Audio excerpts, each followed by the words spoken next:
Hey, what's going on, guys? It's Monkey here again for E3 coverage from MMOBomb. And we're going to be talking to Tyler here, who's from Snail Games, producer at Snail Games, working on the newest MMORPG from them called Black Gold. Now, Tyler, how are you doing today? Pretty good. First day, so I'm still awake. It's pretty late in the day. We're doing all right. I'm doing all right as well.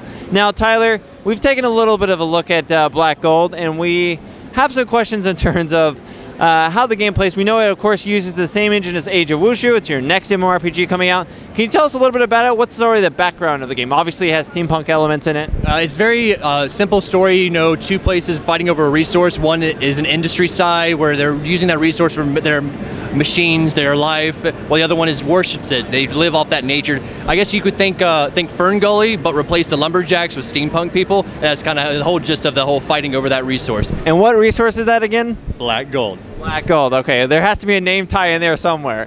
All right, so while Age of Wushu has been mainly focused as a PvP game, of course Black Gold looks like it's being more focused as a PvE game. There is a lot of the similar, there is the open PvP that Age of Wushu had, but the density that we had in Age of Wushu has kind of been streamlined back a little bit to add more of a wider audience space to get into the game and have fun. We have dynamic events in PvE where you walk around the world and these random events pop up where you can team up with. We have cross-server instances or dungeons that you can interact with while still keeping that open PvP where people can hop in a mech and fight another faction or another guild to control certain areas.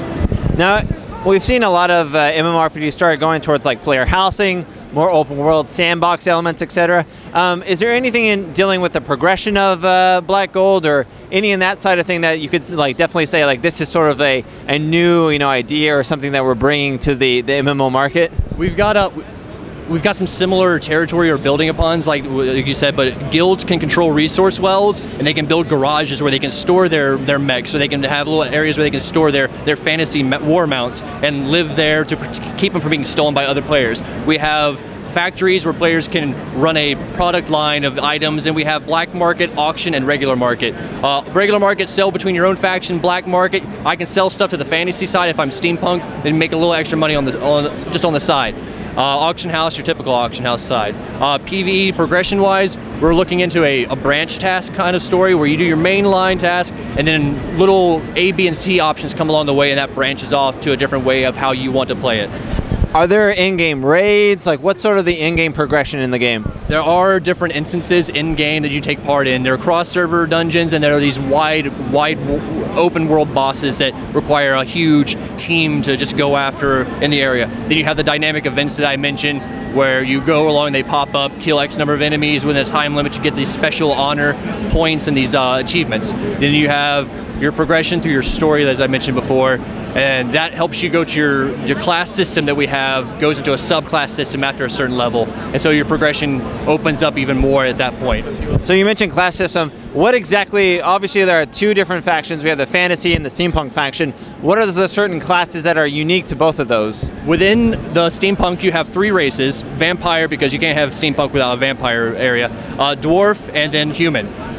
Within that you have a mystic class, an inquisitor class, and a tech adept class. Those break off into a bevy of different subclasses. But the tech adept is like a hunter, but with machines. You can build a gizmo to fly over your head, a machine cat. The inquisitor class goes off from a tanky blade or to a gunslinger, where you use a steam-powered rifle or two pistols. Then you have the mystic, which is more of a darker steam-powered driven magic. Certain classes can only be certain ways, because vampires can't use machines, and dwarves, no matter what game you play, will never ever be a magician. And then the fantasy side is the same way. You've got three classes with those three races: a shape-shifting race, another human race, and then a Kosh race, which is a cat-like jungle race, all separated between their own natural magic and then hunting demons and exercising demons and using those as pets as well.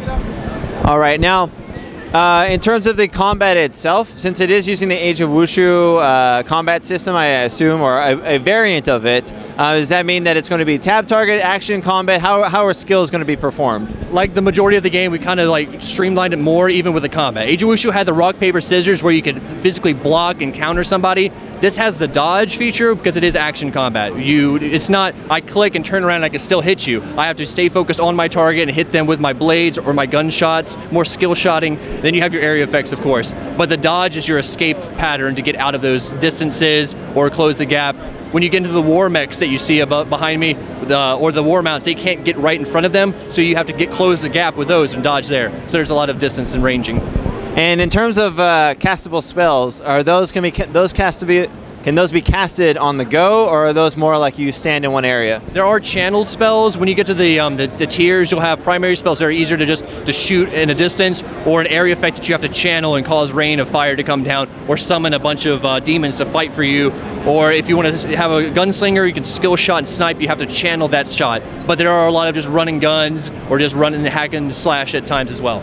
Now, when is your sort of projected, beta date, release, etc.? Well, it started in May in China. They had their first beta ever of the game. So we're expecting for a late July, fall, first closed beta in the North America, and then a Q4 launch for the game itself.